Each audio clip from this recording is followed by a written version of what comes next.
Hello and welcome back. Thank you, as always, for tuning in here, and most importantly, for doing exactly what you're doing right here. Tuning in to the message of the Holy Spirit, carving out some time out of your busy day, your busy week, month, your busy evening, whatever you're doing right now, it's very important just to take even a few minutes out of your day to listen to the voice of our inner teacher. So I thank you for that. It's very, very important. Let's talk today about a question that frequently arises. It's an FAQ for sure. And there's a very, very simple answer for this question. The question is, why do we cover the same ideas over and over and over again? And it is frequently asked, and it's a good question, in fact. It's a good question because at the breakneck speed of our modern world, we expect everything instantly right away. And the internet, of course, has done nothing to help us out on that score. It is supposed to, at least in theory, when it works, deliver everything in what we refer to as real time. And it's very easy for us to become deeply impatient, frustrated when technology doesn't work, frustrated when somebody doesn't spit out exactly the answer that we want them to spit out when we want them to do it. People say things that don't match our expectations. They do things that don't match our expectations. Their timing doesn't match our expectations. We're constantly upset at someone when you really think about it. I mean, really, people aren't meeting our ego expectations. Hmm. Well, this course tells you that is an opportunity for forgiveness, quite naturally. Anything that's not wholly joyous. And that certainly qualifies this sense of irritation, of dismay, or worse. Yeah. But it's a good question. Why do we repeat the same ideas over and over again? Well, it's not just A Course in Miracles that does this. It's all spirituality. And if you're new to this course, what it is a self-study curriculum. That's what it is. It's not a religion. It's not a cult.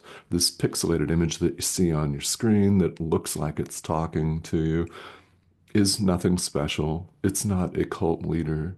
Thank God. Who wants that heaped upon them as a responsibility? Yeah, no, thank you. I'm not in charge of you. Again, thank God. I don't want that either. We all make our own decision right here in the present moment. This is true of all spirituality, in fact. And all spirituality repeats itself. When you think about it, every teaching contains certain ideas that recur and they pop up in different ways on different days. And, you may be more prone and likely to get it today than you were yesterday, for example. We don't know when this proverbial light bulb is going to come on, so we continue to practice. Just like that, we continue to show up. We continue to extend love. We continue to forgive. We continue to forgive. And we rinse, repeat, keep going, doing it again. Because you don't actually know. I mean, who knows when awakening is going to happen? I mean, maybe today. You may be thinking, okay, well, that's highly unlikely. Okay, well, maybe so. But because we don't know, we repeat these ideas, and, well, we find on the spiritual path that the common societal attitude, no matter what country you live in, this common modern attitude of that's so yesterday. I saw that last week. I don't need to repeat that idea. I did that yesterday. Yeah, I forgave somebody yesterday. Mhm. Well, excellent. I mean, a question we can all ask ourselves is, okay, we've seen these ideas. Have we applied them? Have we learned them? Or do we need to continue to hear them until we begin to apply them and learn them? Because as we know, putting these teachings into daily practical application is really how we learn. You can understand these teachings with the intellectual thinking mind. That has some value. Yes, of course. Of course it does. However, it's nothing at all compared to doing it. We learn this course by doing it. It is through our experience of forgiveness, it's through our experience of extending love to our brother that we learn that the ideas that we're looking at here in A Course in Miracles are true. It is through our direct experience. We learn experientially. It's visceral. It's through experience. That is a fantastic teacher. It's how we really learn this by doing it. If you don't do it, you don't learn it. And it's okay if you want to run from that idea. We have all done that. You may 100% count on that. And it is the ego that resists 100% of the time. So if you're experiencing resistance to these ideas, that's why. It's the ego saying, no, try this modality instead. Or the ego may be telling you to shut this off because this course is wrong in its judgment. Whatever, right? And the fact that you're still watching means that you're actively listening to the Holy Spirit. Yeah, thank you. On behalf of every living thing. So let's take a look at one of these ideas that repeats itself over and over. Specifically in the text, we're in chapter 22, at the very tail end of chapter 22, the last section, in fact. There is no separation of any kind. There. That's a simple idea, one that we find impossible to grasp. Why impossible? It's true. There is no separation of any kind. A thought you have in your mind is experienced by what appears to be another person. Mm, yeah, there's no separation. When we look out and we see 8 billion plus bodies, sure, looks like there's separation. Yeah, I know. Mm. That's on the level of form with which this course does not concern itself at all. That's why it's not about manifesting our desires here in the world for more money, for fame, for a beautiful romantic partner, that kind of thing. Yeah, this course doesn't touch that at all. It deals with the mind. That's where the action is. That's where the action is. So that's what A Course in Miracles is about. And in dictating this course, Jesus is addressing this mind that appears to be split. It appears to be capable of waffling back and forth between the ego and the Holy Spirit, which we attempt to do. And we attempt to do that in many different ways.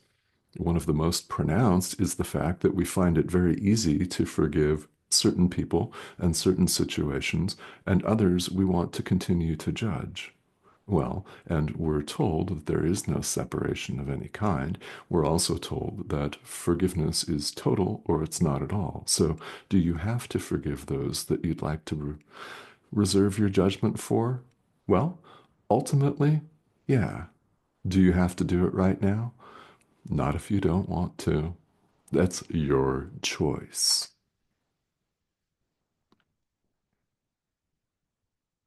It is. We all have the power of decision right now in the present moment, and we can delay as long as we like.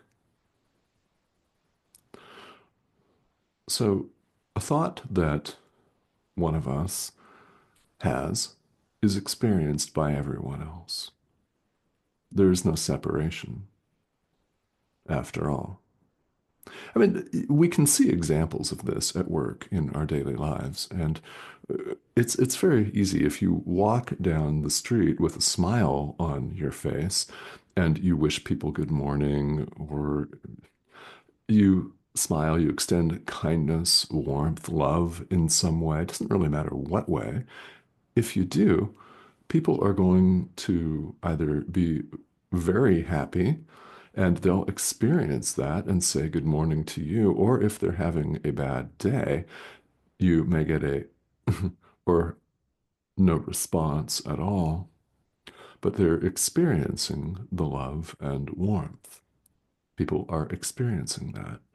And similarly, if you walk down the street in a cloud of anger or fear or something like that, and you scowl at people and you're gruff, they'll experience that as well. Yes, because there's one mind.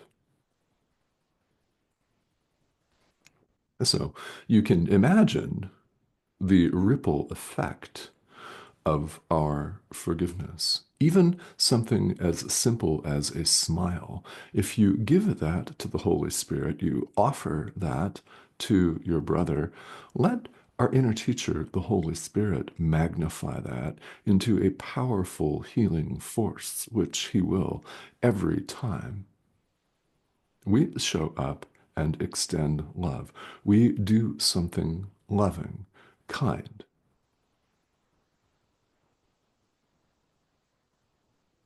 And we just show up and do it, the Holy Spirit will magnify all of that for us. We don't have to worry about that, nor concern ourselves with it. We simply show up and extend love. We simply show up and forgive. And it has a ripple effect. Can you imagine if everyone actually did this?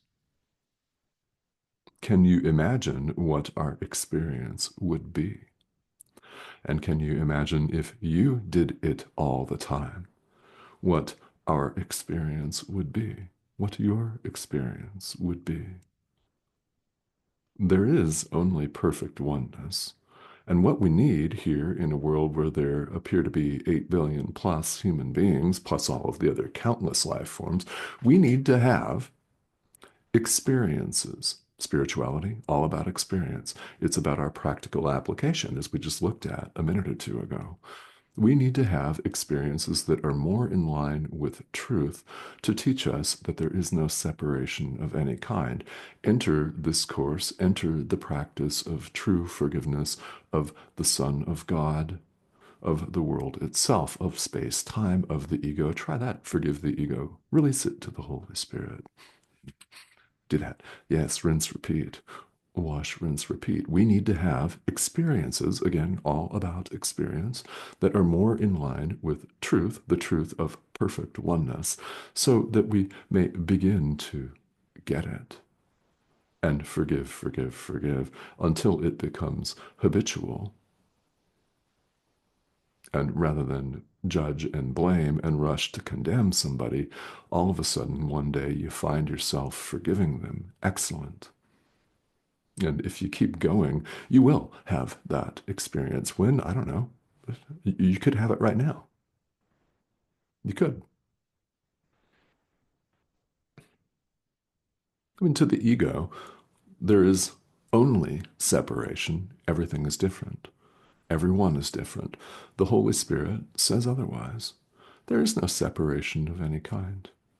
Attacking our brother is, in fact, impossible. There's no separate other to attack. It's not possible.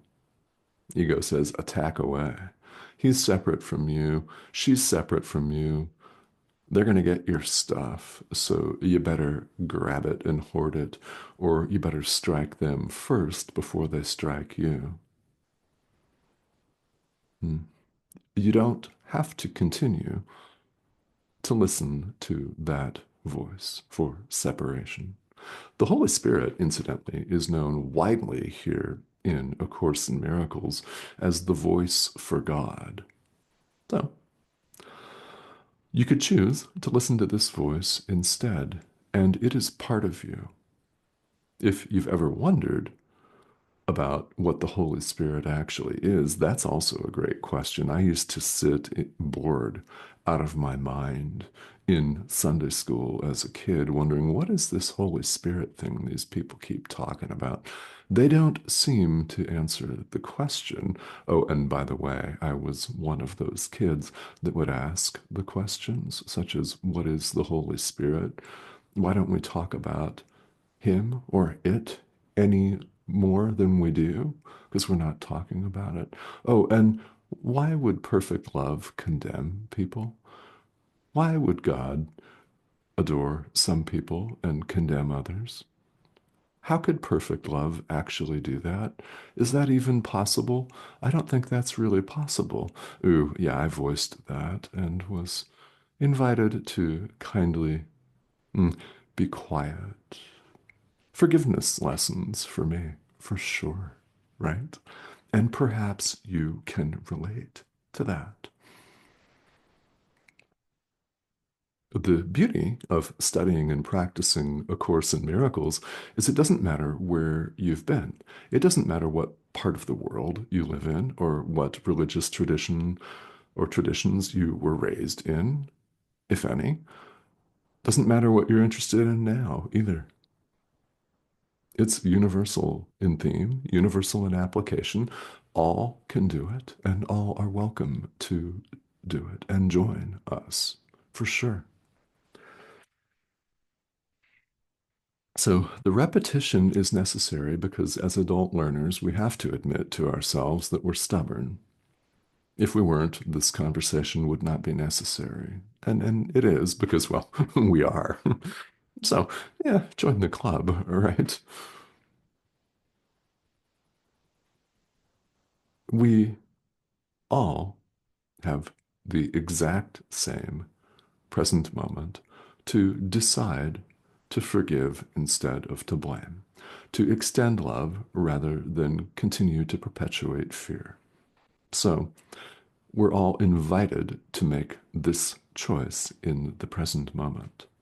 And the repetition of ideas is necessary because our mind goes astray. I mean, it does. We get carried away in all of the stuff that we heap upon ourselves in daily life. I mean, we do. It's very easy for us to lose concentration, and therefore ideas get repeated. And we can see, of course, that the conventional modern attitude of I saw that last week is not really helpful at all. It's so yesterday. Yeah, there is no yesterday. There's only the present. What are you doing right now? That's the question. All right, so I thank you for tuning in and for joining me here. If you have not yet subscribed, please go ahead and do that. We'd love to have you join us. The prompt is over here in the corner of your screen. Just click that icon and you will be invited to join us. Questions and comments are always welcome also. There is no such thing as a question that is too beginner level here. In fact, if you've got a question that you're maybe hesitant to ask, thinking, yeah, but these people already know that. Don't assume that. Right.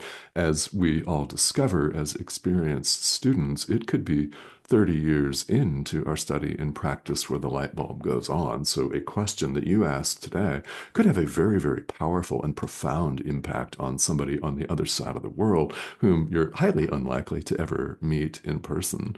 And you could really, really have a powerful impact. So questions are always welcome. Okay. Thank you so much for joining me, and I will see you soon.